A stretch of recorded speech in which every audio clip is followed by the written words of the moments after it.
Bapak-bapak, ibu-ibu, saya sudah dapat cerita tentang Bapak Ibu ini waktu tanggal 9 kemarin. Mbak Alisa, Pak Marzuki, dan teman-teman sudah menceritakan tentang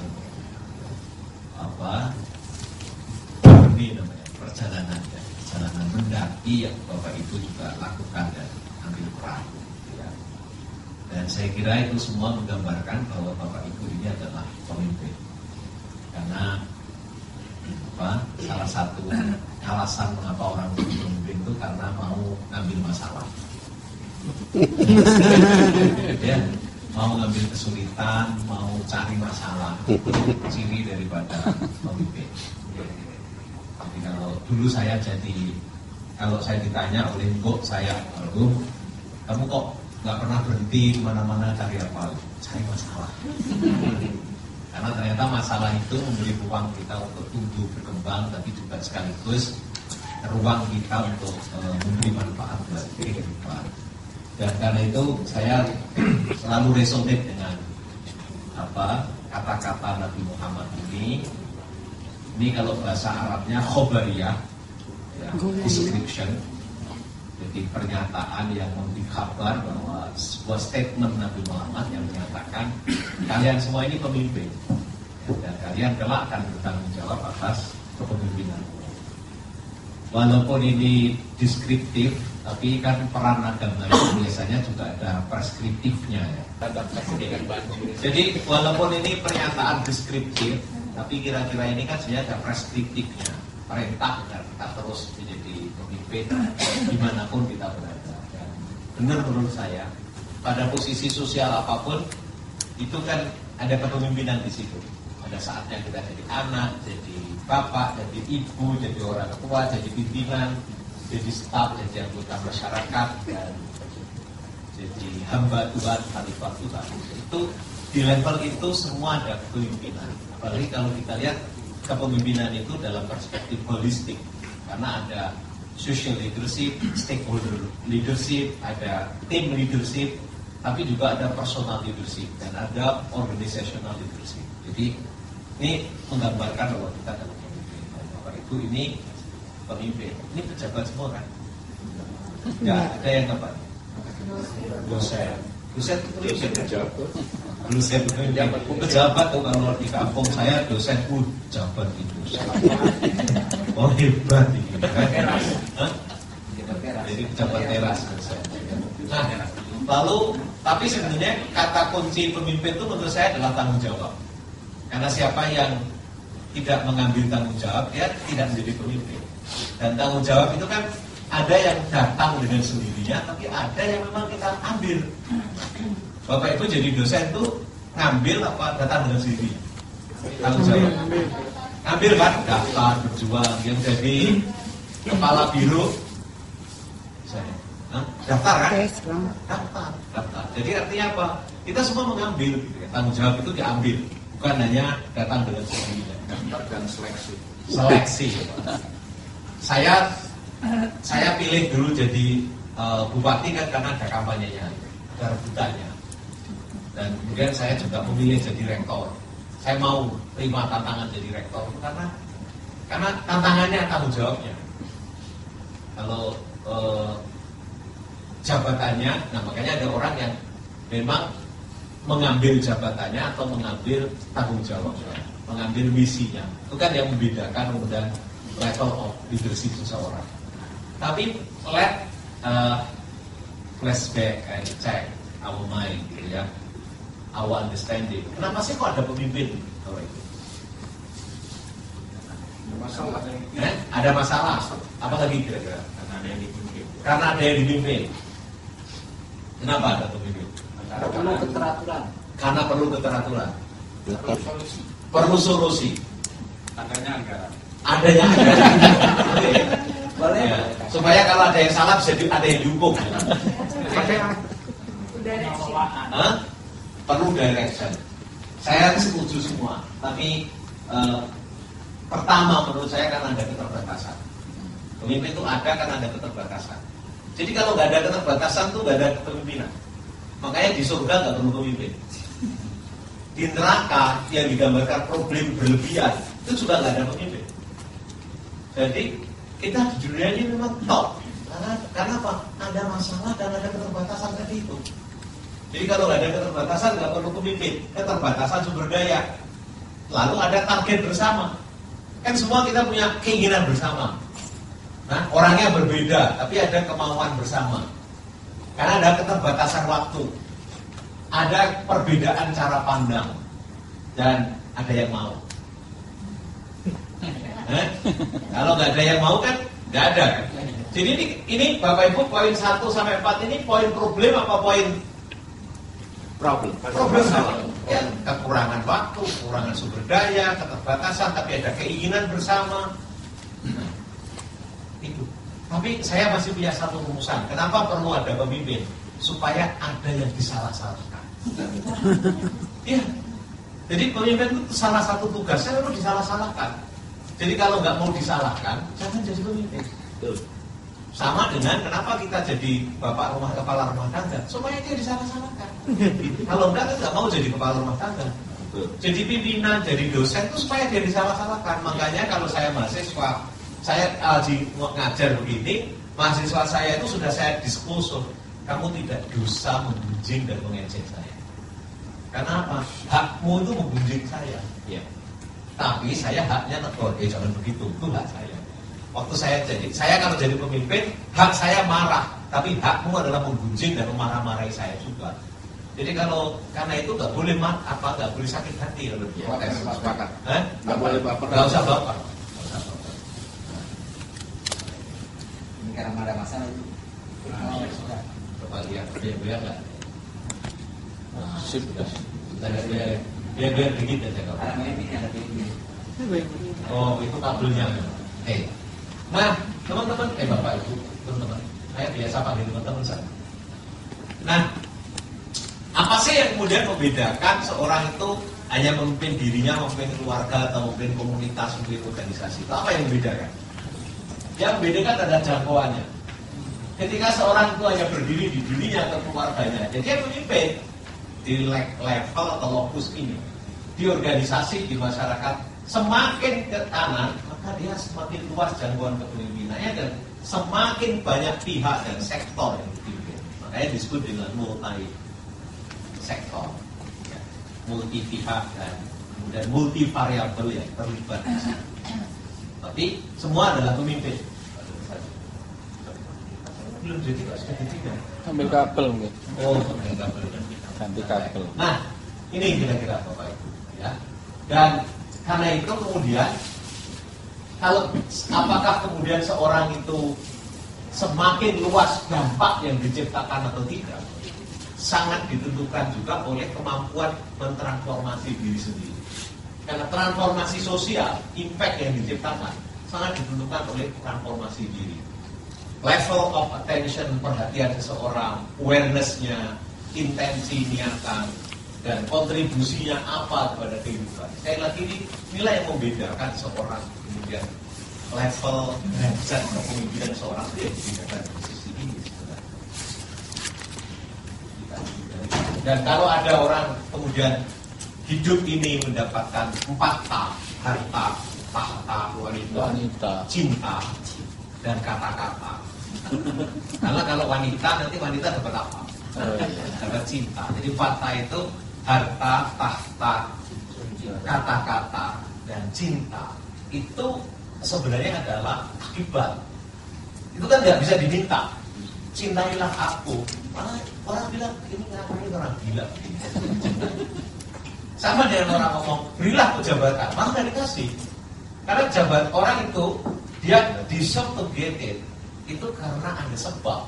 Dan tugas kita kan menciptakan sebab-sebab aja, menciptakan kemanfaatan agar tiba-tiba kemudian rezeki datang, orang dipuji, dapat penghargaan, dapat peran, gitu kan ya. Mana ada orang tiba-tiba dikasih penghargaan kalau nggak ada sebab? Ya, nggak ada. Ya.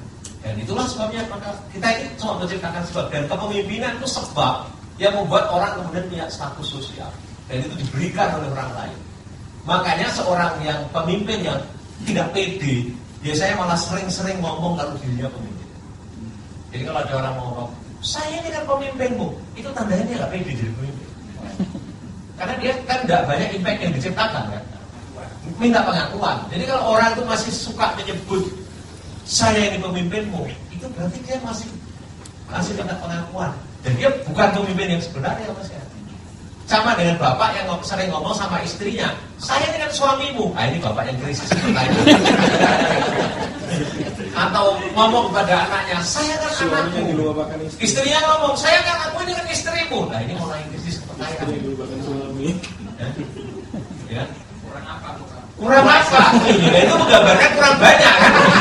Sampai nggak tahu kurangnya. Kepercayaan.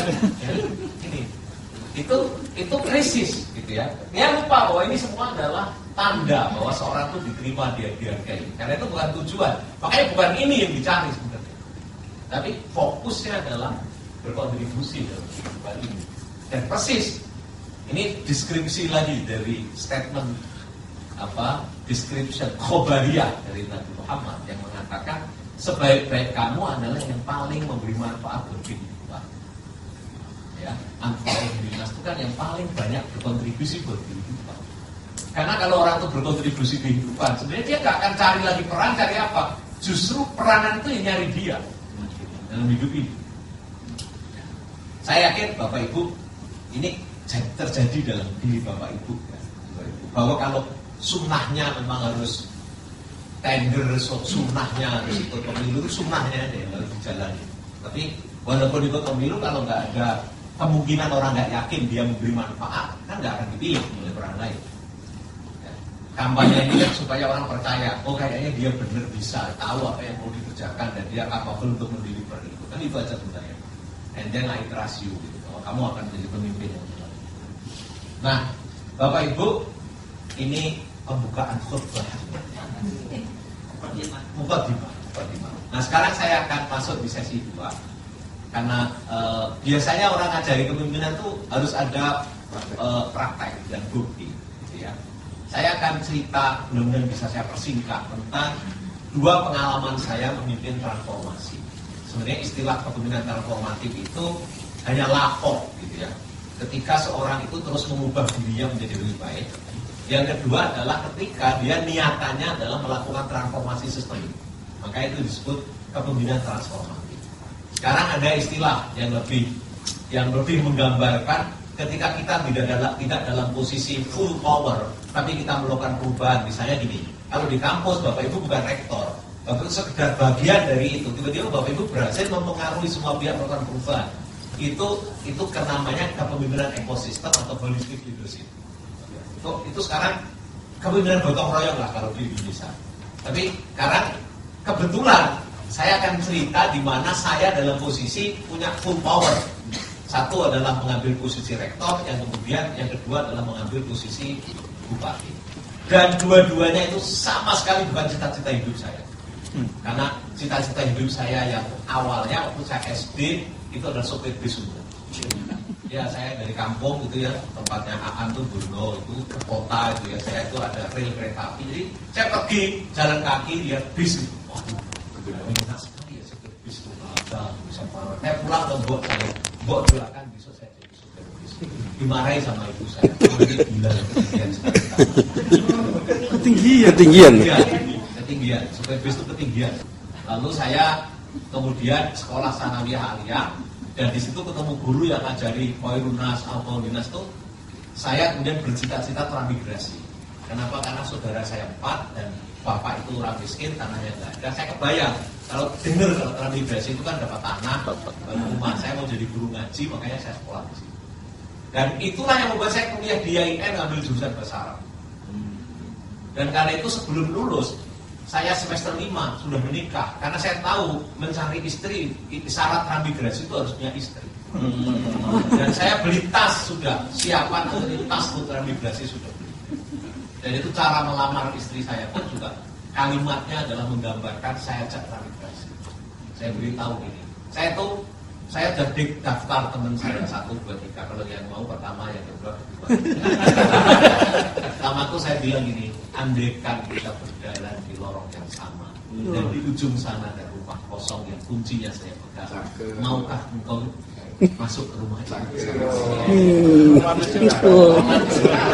Romantis. What to do? Lalu dia bilang tanya, maksudnya apa? Wah, dipakai saya. Ya maksudnya, kalau saya usah dijawab sekarang, tapi kalau kamu setuju, kamu jawab aja 3 hari. Maksudnya kamu, ya biar istiqoroh, biar mikir, biar apapun. Orang istiqoroh itu kan belum bisa buat keputusan sebenarnya. Kalau sudah membuat keputusan itu nggak perlu istiqoroh. Ya. Lalu setelah 3 hari kemudian dia jawab, karena saya tahu dia sebenarnya nggak suka sama saya. Ya, tapi mungkin akalnya mengatakan kayaknya ini kok cocok. Mungkin. Terus akhirnya dia ngomong, ya saya kayaknya bisa. Itulah moment of truth yang saya bilang. Kamu tahu nggak hidup menurut saya? Hidup menurut saya adalah saya bahagia ketika saya bisa membahagiakan banyak. Dan apakah kamu siap dengan cara seperti saya bahagia? Kamu bisa bahagia.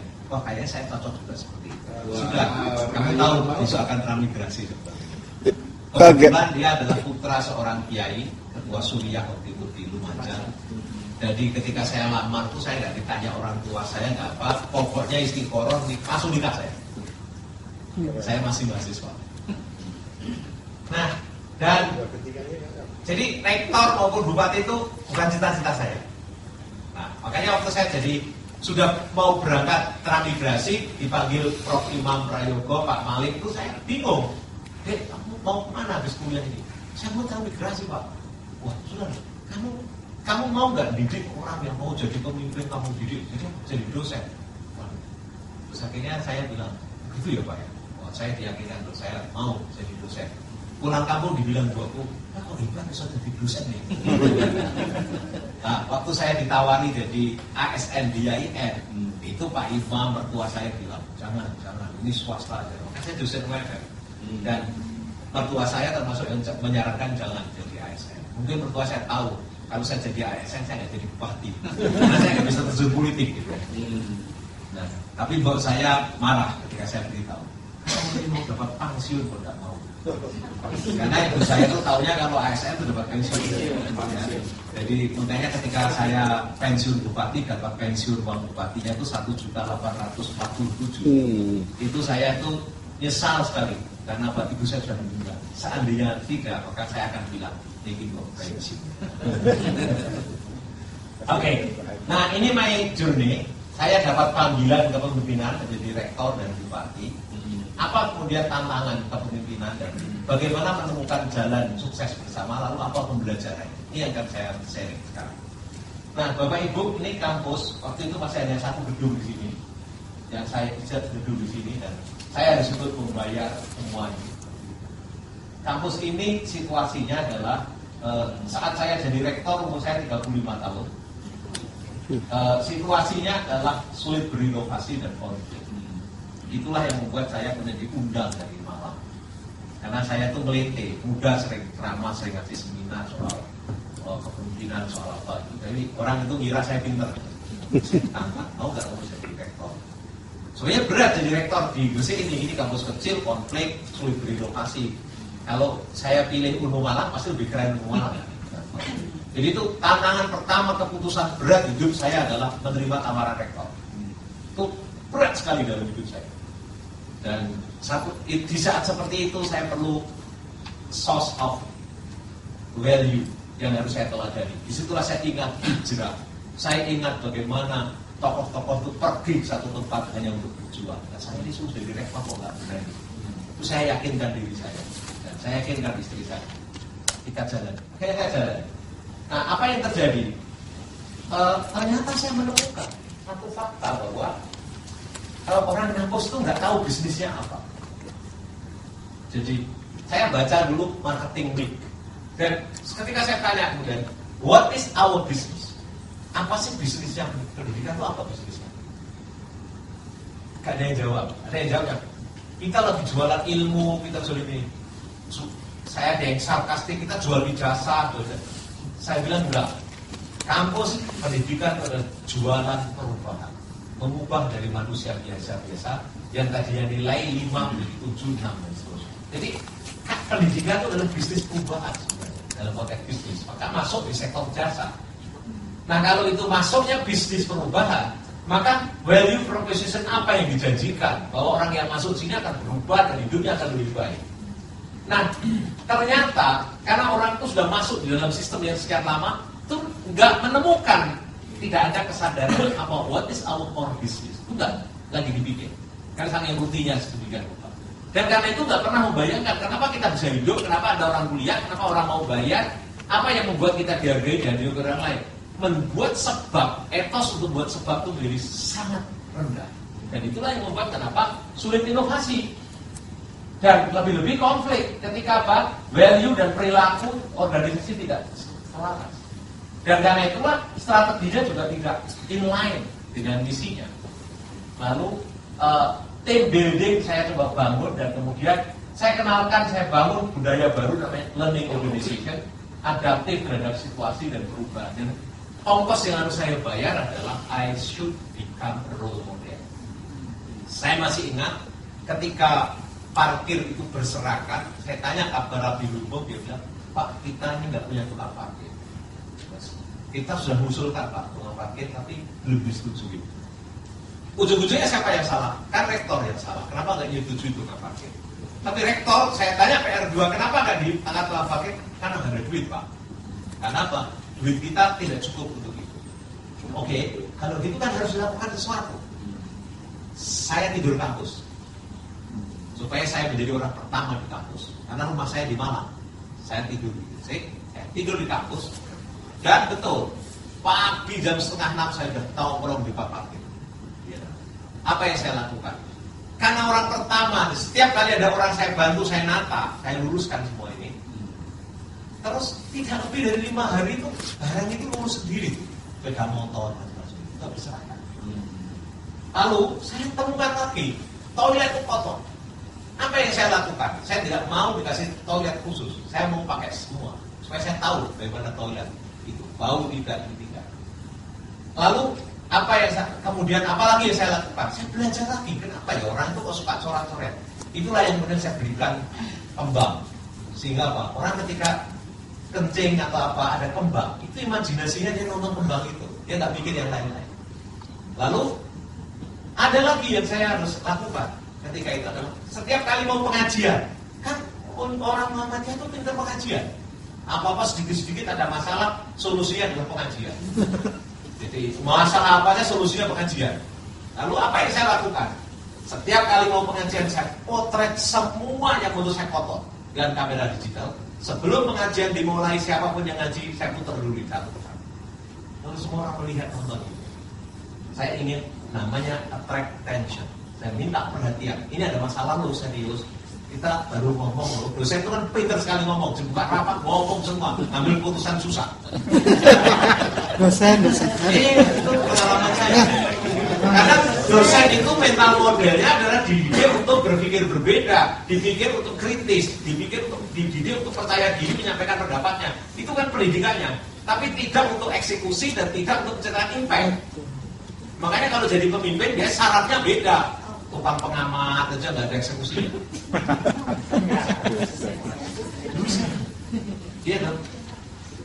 Dan saya ngalami soalnya dengan belajar. Nah, kalau Bapak sudah belajar Xbox itu, nanti akan tahu tuh mental modelnya itu di situ tuh, ya, di paling bawah tuh. Kenapa mental modelnya? Dan itu seringkali nggak sadar, memang dididik untuk itu. Sama dengan mubalek, dididik itu untuk ceramah. Ceramah itu ngajari orang. Dan kalau ada masalah, saya udah ceramahkan tuh, saya udah tulis itu di koran. Gitu. Saya juga pernah ngalami begitu soalnya sebelum jadi rektor dan jadi politisi. Dan bangga saya sudah bisa. Itu sudah saya tulis. Bangga saya. Itu mental model banyak kan. Itu mental model. Kalau Bapak Ibu belajar ESO itu mental model kan. Dan itu kalau diingatkan marah karena sudah menjadi personalitinya. Seolah itu menghina dirinya. Jadi orang itu kadang-kadang tidak tahu siapa dirinya. Dia mengira dirinya emosi, dia mengira dirinya adalah pikirannya, dia mengira dirinya adalah tubuhnya, dia mengira dirinya adalah perannya. Dia mengira dirinya adalah nafsunya, egonya. Karena itu kalau diingatkan itu semua marah. Dan itulah radikalisme sebenarnya. Radikal itu begitu itu. Orang terjebak oleh apapun yang dia miliki sendiri. Nah kalau mau merdeka, hiduplah dengan misi. Dan siapa saya? Saya adalah misi hidup saya. bukan peran saya dan bukan status saya. Itu lebih luas. Nah, menjadi role model. PR1 saya itu tukang rokok, buat sembarangan. Orang kampung gimana itu? Lalu apa yang saya lakukan? Setiap dia ada yang rokok, mau PR saya yang ngambil, saya masukkan ke butut rokok. Lama-lama berubah. Jadi, dan saya masih ingat ketika tempat saya, meja saya merasa ini kotor, tapi petugas kebersihan nggak merasa bersih. Ini contoh mental model.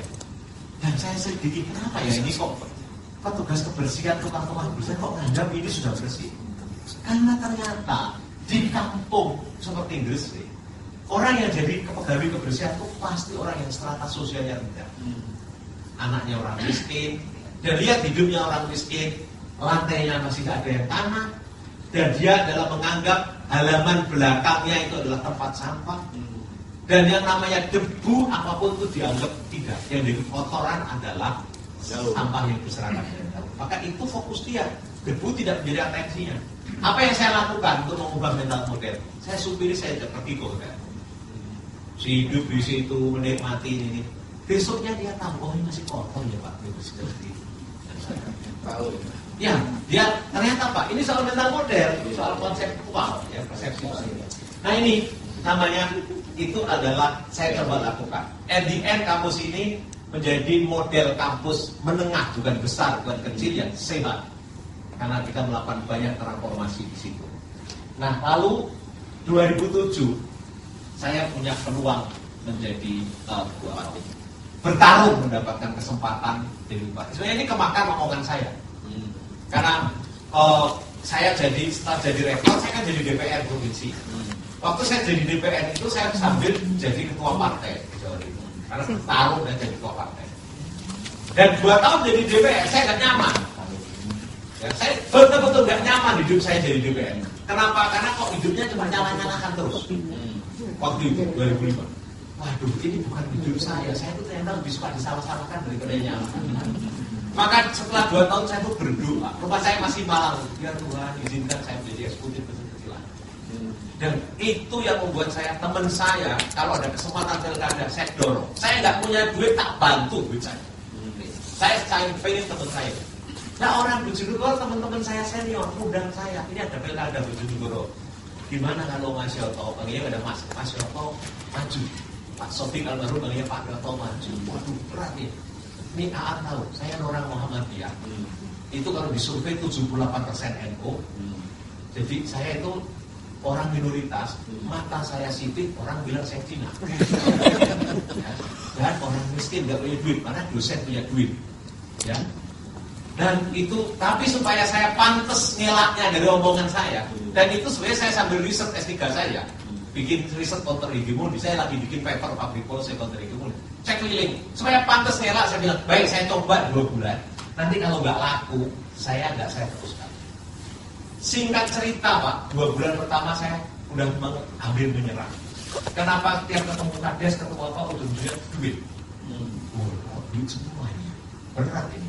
Saya kalau ketemu orang ngomong hebat, dia bilang, wah Pak Yoto cocok dosen. Karena dia bilang cocok bupati. Bagus sih ngomongnya bagus. Kalau saya ngaji, Pak Yoto cocoknya dia. Jadi nggak ada yang bilang dosen, itu nggak ada. Teman-teman saya Muhammadiyah marah ke saya. Kenapa? Ini kan tuh nanti nggak jadi, kita repot ini jadi ASN ini hidupnya. Waduh. Jadi lebih banyak yang bilang tidak. Lalu teman saya yang pergi survei, nggak mungkin 0,10 bulan mau menang itu nggak mungkin, jarang. Duit nggak ada. Jadi semua bilang nggak mungkin. Tiba-tiba ada orang yang undang saya hajatan 1000 hari. Di hajatan itu saya disuruh ngasih sambutan setelah tahlilan, sebelum makan keluar. Kan sambil dulu makan itu. Saya ada momen sebentar itu saya suruh sambutan wakili tuan rumah, tapi suruh sambil ngaji. Saya ngaji pendek. Saya masih ingat ngaji saya itu tentang hidup yang baik dan mati yang baik. Supaya kelihatan santri, saya baca doa versi aslinya yang panjang sekali. Allahumma bi ilmika wa ghaib wa qudratika ala al ahyi lima kan rizal hayat wa khairuni wa tawaffani ma kan wa khairuni. Allahumma inni as'aluka, panjang doanya. Saya tanya pernah mendengar? Enggak. Yang minimal pertama kali tadi saya dengar. Terus saya tanya, di dalam doa itu ada doa Allahumma ahyi lima kan rizal hayat wa khairuni wa tawaffani ma kan wa khairuni. Ya Allah, hidupkanlah saya selama hidup itu baik bagi saya, dan matikanlah saya ketika mati itu baik bagi saya. Jadi tugas hidup ini adalah kita mesti minta mati dan minta hidup. Hidup yang baik dan mati yang baik. Lalu apa itu hidup yang baik? Hidup yang baik adalah hidup ketika matinya itu di puncak kebaikan. Lah itulah saya mulai kampanye. Saya setelah mendengar, saya tadinya ngomong terus, sekarang saya ganti. Bapak Ibu, apa betul masalah yang saya bilang? Tiba-tiba saya setel sebenarnya. Ada yang ngomong, MC-nya, katanya mau nyalonkan bupati. Nah, itulah kampanye saya. Harus ngomong, saya ini belum tentu nyalon bupati.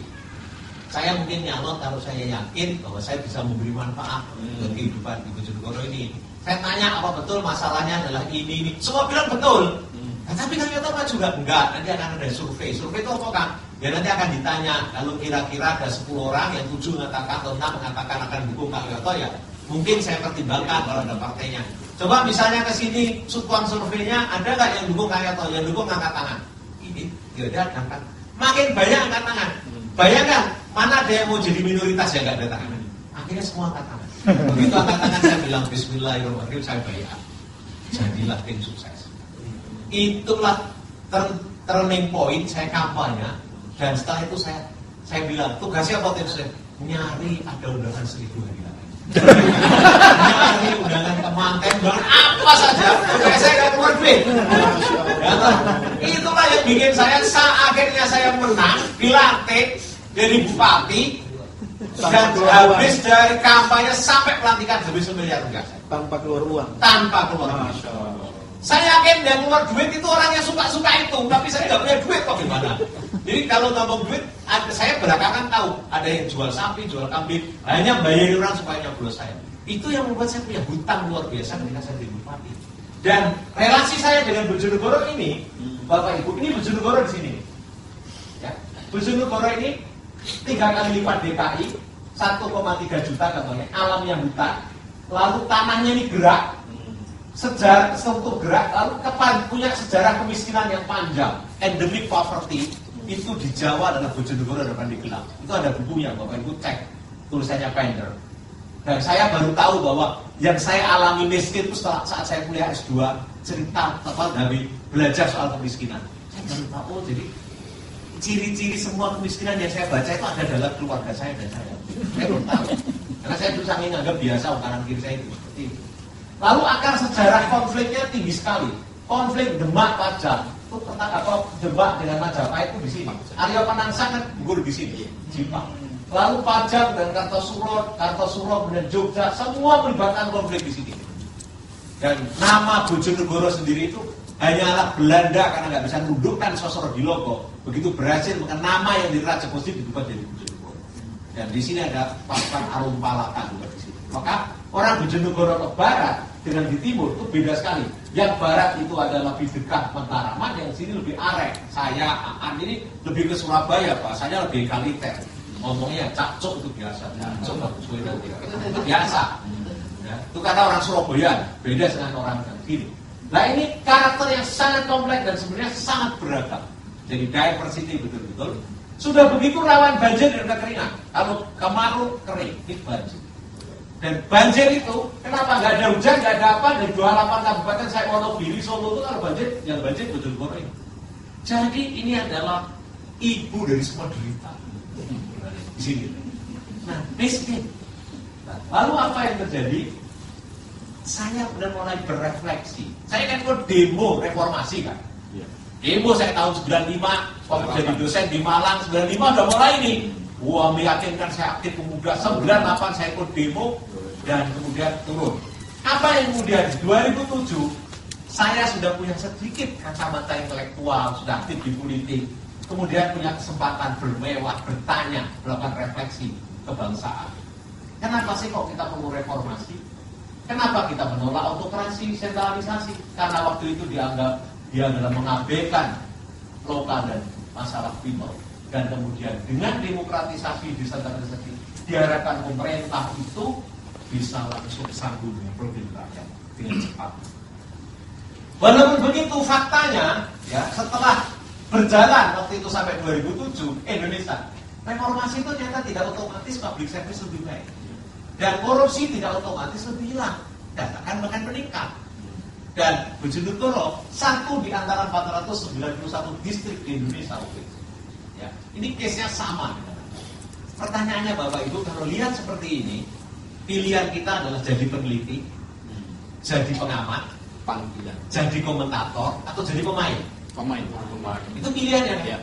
Kalau jadi peneliti aja. Jurnal Scopus sekarang kan, udah selesai. Peneliti itu namanya. Kalau nulis artikel, tulis saja. Komentator. Apalagi jadi penonton. Penonton itu mental modelnya apa? Tidak memuji, mencemooh. Gitu kan. Wah bagus, wah jelek. Kalau di organisasi siapa penonton semua celaka. Apalagi komentator yang banyak. Nah ini. Nah saya kenapa? Netizen. Ya. Lah saya kemudian apa? Oh saya nggak mau jadi komentator, saya mau jadi pemain. Makanya saya kemudian itulah merebut. Situasinya adalah kemiskinan, korupsi, infrastruktur rusak, public service tidak bagus. Pemerintah itu anggarannya 850 miliar, tapi outstanding debt utangnya 42%. Ini absen, tidak ada public community. Dan itu adalah transisi betul, karena itu adalah bupati yang tidak dipilih oleh rakyat. Nah, jadi itu fenomena hampir semua di Indonesia. Ini biasanya telling the crisis. Inilah situasi. Tapi kan tidak semua orang melihat ada seperti ini. Nah, saya yang merasa terdidik, dapat pendidikan di kampus, merasakan, melihat, I see this as a trouble. Ya. Dan kemudian saya juga lihat ada konflik yang luar biasa vertikal horizontalnya. Nah, apa yang kemudian terjadi? Saya mau menyingkap. Nanti akan saya jelaskan sedikit apa yang saya lakukan. Tapi Bapak Ibu, saya bersyukur. Dulu orang mengatakan tidak bagus pelayanan publiknya, naik pelan-pelan dari 35% puas, dari 65%, akhirnya jadi 87%. Yang tadinya duitnya merasa selalu kurang, tiba-tiba ekonomi growth lebih bagus. Koneksi jalannya tidak bagus, tidak sempurna, tapi nyambung gitu ya, 80%. Kemudian pabrik punya ruang, dan korupsinya juga menurun. Kemudian kepercayaan publik. Dan ada satu momentum bahwa minyak di Bojonegoro itu luar biasa. Saya harus mengawal, dan konfliknya luar biasa, yang namanya oil and gas itu. Dan saya bersyukur ketika saya berhenti jadi bupati, anggaran terakhir 2,7 triliun itu sebagian dari minyak, tapi ketika saya berhenti, itu menjadi 7 triliun karena minyak. Ya, tapi ini nggak lama, 5 tahun minyak ini turun. Publik partisipasi meningkat dan tentu saja korupsi menurun dan kepercayaan publik jadi lebih baik. Ini kalau ngomong transformasi, ya, ini namanya before and after. Kan kalau kita mau mentransformasi sesuatu kan mesti menggambarkan dari ini yang dimaui ya. Lalu ini kalau dilihat dari indikator SDGs, Sustainable Development Goal, dia akan keluar angka-angka seperti ini. Nah kemudian minyak jadi keluar baik, dan ini yang saya suka. Kemiskinan nomor sampai tahun 2000 Bojonegoro adalah nomor 1 termiskin di Jawa Timur. 2000 berapa? 15 nomor 8, 2016 nomor 11. Ini catatan Bank Dunia. Salah satu kabupaten dari 10 yang paling cepat menurunkan kemiskinan adalah Bojonegoro. Nah, ini faktanya. Lalu karena terobosan-terobosannya, maka yang tadinya nggak dikenal orang, nggak diketahui, tiba-tiba dapat penghargaan di berbagai tempat. Ini waktu APEC, ya, ini dapat penghargaan di berbagai tempat. Lalu Bapak Ibu kira-kira bayangkan di mana foto ini terjadi? Perancis. Pernah ada yang pergi ke Perancis? Pernah yang pergi melihat foto Apple? Jadi kan banyak orang senang bisa foto di Apple ya. Atau dia lewat di balik kota Paris bilang, wah balik kota itu bagus. Nah saya tidak lewat di situ, tapi saya ceramah di balik kota itu. Saya sedang ceramah di sini ya tentang open government policy. Kalau Bapak Ibu pergi ke Roma, orang bisa lihat apa basilika yang tinggi. Saya udah pernah naik, tapi saya bukan hanya naik, karena saya juga diundang Vatikan untuk ceramah soal ekstraktif industri. Transforming economic from eksklusif to inklusif. Kalau Bapak Ibu pergi ke Inggris, ke Sussex, ke Manchester, saya sana juga diundang ceramah saya. Di Amerika di MIT, di BBB saya pernah di UNDP ceramah di Brasilia, Brasil. Tepuk tangan untuk Pak Kenoto. Nah, saya mau cerita rangkaian itu semua. Dulu saya kan senang jadi dosen karena bisa pergi kemana-mana dibayari negara kan. Saya suka tuh. Cita-cita saya suka pergi. Tapi ketika jadi bupati, saya sering ceramah. Saya di Afrika 2 kali diundang gara-gara jadi bupati juga. Nah, saya kenapa gambar ini? Kenapa kemudian muncul gambar ini dan saya taruh waktu itu di Instagram saya? Hanya untuk meyakinkan anak-anak Bojonegoro bahwa jangan berpikir dimanapun kalian lahir dan apa apapun. Tapi kalau kita mau berubah, kita akan menjadi sesuatu yang tidak pernah kita bayangkan. Dan kenapa saya harus pergi ke situ? Karena Bojonegoro itu tiba-tiba kepilih satu di antara 3 kota di Asia yang menjadi percontohan di Open Government Partnership. Waktu itu Indonesia mencalonkan DKI sama Aceh, kepilihlah Bojonegoro. Saingannya mana di Asia itu? Triblis, Show. Yang coba lihat ini, yang di Eropa, Scotland, Paris, Madrid, dan Amerika, 15 kota. Ya. Ini ada inovasinya, yaitu Open Government Partnership sebutannya. Nah, Bapak Ibu, itulah yang membawa Bojonegoro ke sini. Nah, supaya singkat, saya mau nunjukin film pendek tentang bagaimana ini ceritanya. Gara-gara Jakarta itu kalah dengan Bojonegoro di panel internasional, maka anak-anak yang bantu di Jakarta ini ada yang akhirnya jadi relawan saya di Bojonegoro. Dan salah satu perusahaannya kemudian membuatkan film dan belajar sampai saya berakhir membantu. Ini film dibuat ketika tahun 2016 kalau tidak salah, jadi 2 tahun sebelum saya berakhir. Kita lihat ya.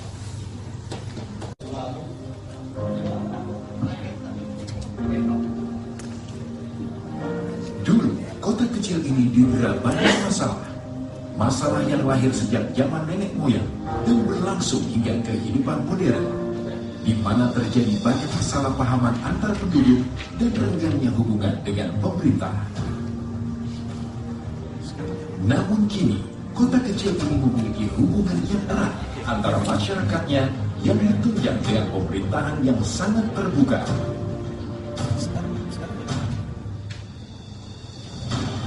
Komunikasi terjalin dengan baik dari penduduk, oleh dan bagi penduduk.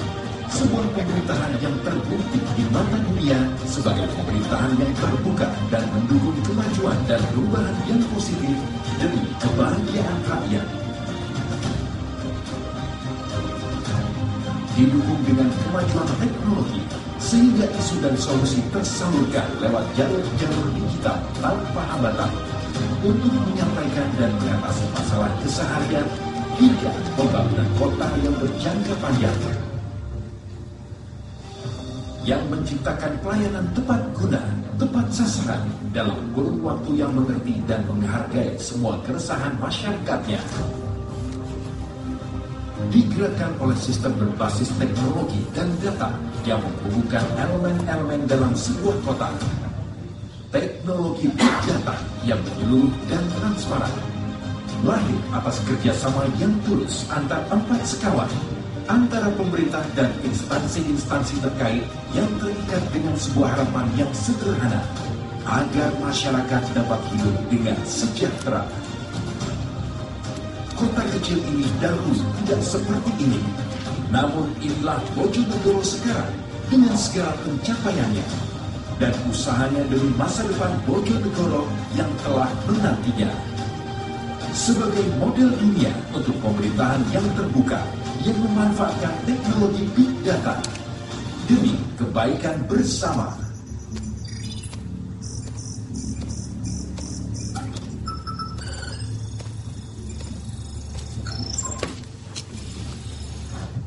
Itu media track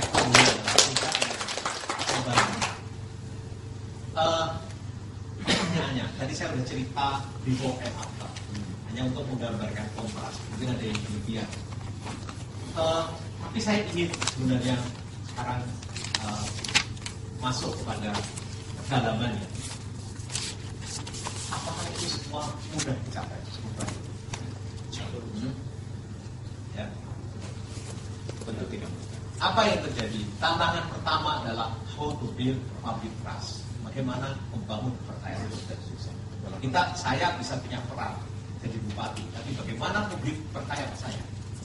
Yang kedua, bagaimana meningkatkan kualitas public service, bagaimana membuat ekonomi tumbuh dengan segala keterbatasannya, bagaimana menstabilkan demokrasi, bagaimana membuat kapasitas sumber daya aparatur manusia yang terbatas harus naik, dan bagaimana membuat semua bahagia.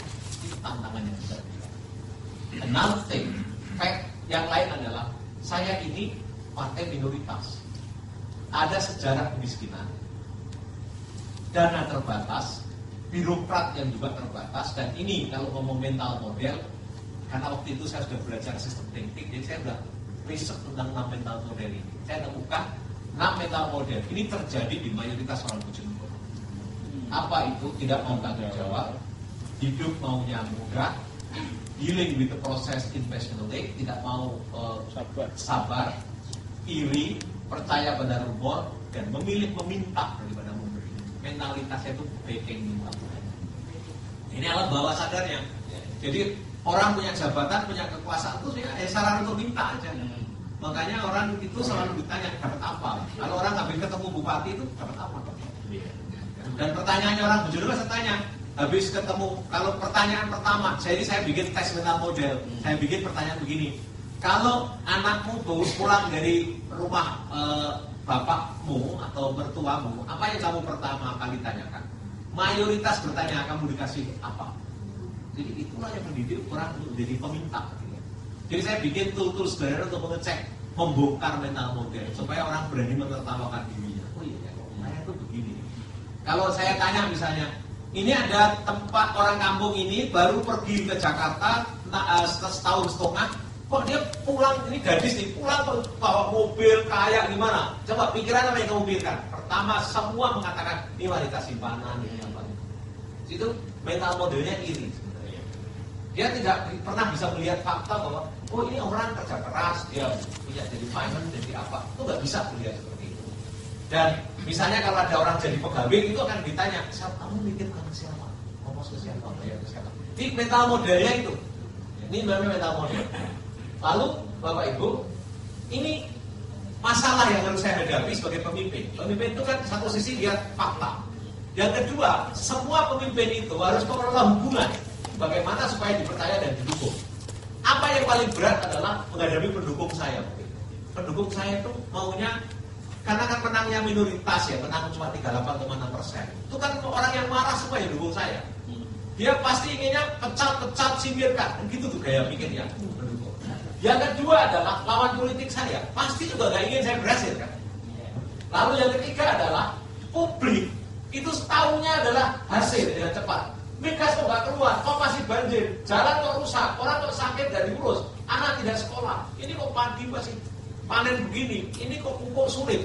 Jadi orang nuntut protes, sudah 3 bulan kok belum ada perubahan. Nah, itu. Jadi kita ngadepi begitu kan kalau jadi pemimpin ini. Kemudian apa? Saya harus ngakui juga, saya terbatas diri saya. Bayangin, saya habis dari orang kampus, dari DPR sebentar, ngerti sedikit, lalu masuk birokrasi. Kan? Saya pengetahuan yang terbatas, waktu saya terbatas, ya. Dan waktu itu umur saya 42 tahun. Dengan segala keterbatasannya, jangan lupa mental saya juga masih terbatas. Saya juga belum terlalu siap jadi birokrat bupati kan. Wong menang aja kaget, kok yang menang ya?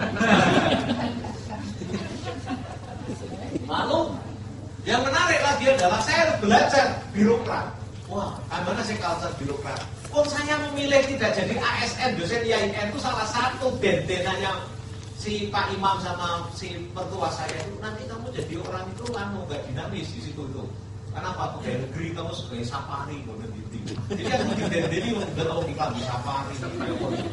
Jadi pakai safari itu loh, bajunya safari itu banyak orang yang setelah pakai baju seragam, pakai korpri itu kelihatan langsung tua gitu. Itu nggak suka ternyata Pak Imam, Pak Malik, Pak ini pertua saya itu nggak suka lihat mantunya itu kelihatan tua gitu. Nah, saya harus mengelola birokrat dan setelah saya cek, saya pelajari 6 bulan. Nih, saya belajar dulu karena saya kalau mau mengoptimalkan ini, saya harus pertama kali saya mengelola birokrat. Apa penyakit birokrat itu? Nomenklatur. Jadi kalau ngadepi apa-apa itu, gimana ini ada orang bisa ditolong? Anu Pak, nggak ada dapurnya. Juknisnya nggak ada Pak. Jadi juknis terus nomor patuh pun itu marah-marah berhala. Yang kedua Pak, selfish, lebih melayani diri sendiri. Yang kedua adalah yang penting aman. Lalu apa? Asal nggak salah atau nggak bisa dihukum. Ini yang menarik, suka berlindung di balik atasan. Saya tuh pelajari dulu. Camat saya kalau ketemu rakyat, oh nanti ini urusannya adalah pusat. Setelah nggak bisa ngomong pusat, oh nanti saya laporkan Pak Bupati. Ini sudah saya laporkan Pak Bupati belum setuju. Jadi dia nggak pernah ngambil tanggung jawab, dilempar terus jadi. Berlindung di balik atasan kalau ada apa-apa. Saya masih ingat, kenapa ini kok nggak keluar suratnya? Masih di meja Pak Bupati. Padahal nggak ada satu lembar pun kertas di meja saya. Itulah caranya berlindung di balik atasan. Lalu apa? Berjarak dengan yang dilayani. Dan selalu berpikir, money for function. Ini ada organisasi, ada duitnya. Jadi orang mengatakan, saya masih ingat dari pertama saya dilantik, malam saya tanya, berapa anggaran yang kamu kelola, apa yang kamu pikirkan ini. Selalu ngomong, Pak, saya ini anggarannya sedikit, dari panturan dinas kering. Oh, ini mental model. Ya, namanya mental model. Oke, setelah saya mengerti ini semua, tapi saya bikin kontrak di awal. Jadi setelah saya dilantik, malamnya saya kumpulkan semua, dan di situ saya bikin pidato yang Basyiron wa Nadhir. Nadhir itu kabar ancaman. Bapak Ibu, setelah saya mendengar, karena satu persatu tak suruh bicara semua, kan ilmunya dengar dulu, sensing kan, supaya saya menguasai kan saya dengar dulu apa yang dipikirkan ini. Setelah saya dengarkan semua, saya catat. Lebih dari 2 jam saya dengarkan semua orang bicara itu, baru saya pikirkan. Saya bilang gini, Bapak Ibu, saya ingin menegaskan bahwa malam ini saya adalah Bupati Bapak Ibu. Dan selama saya kampanye kemarin sebelum pilkada, saya tahu di antara Bapak Ibu tidak ada satupun yang mau mendukung pilkada. Orang diam takut. Terus saya mulai kendorkan sedikit. Tapi bagi saya itu hal yang biasa, karena siapapun dia akan ikut pemimpinnya. Dan ketika itu pemimpinnya Pak Bupati. Dan saya juga respect. Nah sekarang saya ingin tanya, apakah Bapak Ibu, bagi saya itu adalah buku masa lalu, saya adalah buku hari ini dan masa depan. Apakah Bapak Ibu mau membantu saya membayar janji saya kepada rakyat? Orang kalau habis dikasih maaf kan semua sudah kan? Itu semua sudah saya maafkan. Lalu siap, senang tepuk tangan ya. Oke. Bapak Ibu, kalau memang siap, ada syaratnya. 1, jangan pernah mengeluh. Karena saya pasti akan ngajak kerja keras. Jangan pernah mengeluh. Yang kedua, jangan pernah bilang bukan tanggung jawab. Walaupun ini bukan tanggung jawab. Ya, bukan model. Kan sudah lumayan ilmu mental model kan. Saya kan kebetulan saya basisnya ilmunya sosiologi, jadi akan ngerti culture. Lalu yang ketiga saya bilang, jangan pernah bilang tidak ada uang. Kenapa? Saya tahu orang itu selalu bilang nggak ada duit. Itu mental model, itu penyakit mayoritas orang Indonesia itu selalu bilang nggak ada uang. Dan itu adalah penghambat kemajuan yang luar biasa. Nggak berani melakukan inovasi. Walaupun tidak ada duit, jangan pernah ngomong tidak ada duit di depan rakyat. Supaya akan kita keluar. Lalu yang terakhir, saya tanya, apakah Bapak Ibu ada uang yang tidak bisa dipertanggungjawabkan? Ya Pak, untuk apa? Biasanya untuk DPR, untuk wartawan ini. Sejak malam ini tidak ada serupiah pun uang mengalir ke DPR ini. Saya politisinya. Kalau ditanya, bilang itu perintah Bupati. Iya Pak. Ada lagi? Ada Pak, untuk Pak Bupati. Untuk Fortuna. Baik. Saya bukan orang baik, saya bukan orang bersih. Bantu saya menjadi baik dan bersih. Caranya jangan ada satupun yang nawari duit ke saya. Dan betul Pak, setelah 2 bulan nggak ada yang nawari Pak. Dan saya baru tahu gajinya Bupati itu kecil, langsung nggak ada yang nawari, orang yang minta bantuan banyak. Lalu supaya itulah saya harus konsisten dengan omongan saya. Apa yang saya lakukan? Makanya bulan pertama nomor telepon saya bagikan ke seluruh rakyat supaya rakyat bisa nagih saya. Yang kedua, dialog Jumat saya bikin, semua orang datang ke pendopo, ngomong apa saja saya biarkan. Tapi itu sebenarnya cara saya Pak. Supaya apa? Supaya saya punya kesempatan untuk menjelaskan. Memang ada duit. Termasuk kabar umum saya tak suruh jelaskan, Pak Bupati gajinya berapa dan dapat duit apa saja bulan ini. Supaya apa? Orang nggak tega minta bantuan ke saya. Itu namanya jujur tapi menyelamatkan diri sendiri gitu ya. Nah, walaupun beras saya undang, nah, karena itu kemudian orang mulai belajar juga kesulitan apapun. Nah, Bapak Ibu, lalu apa? Memang ada yang sempat coba saya Pak, mau ngasih duit. Pertama saya tolak, kedua datang lagi. Baru berhenti setelah saya ancam. Nanti kamu kalau mau maksa duit ini kamu kasih saya, nanti tak urus dari mana ada rezekinya.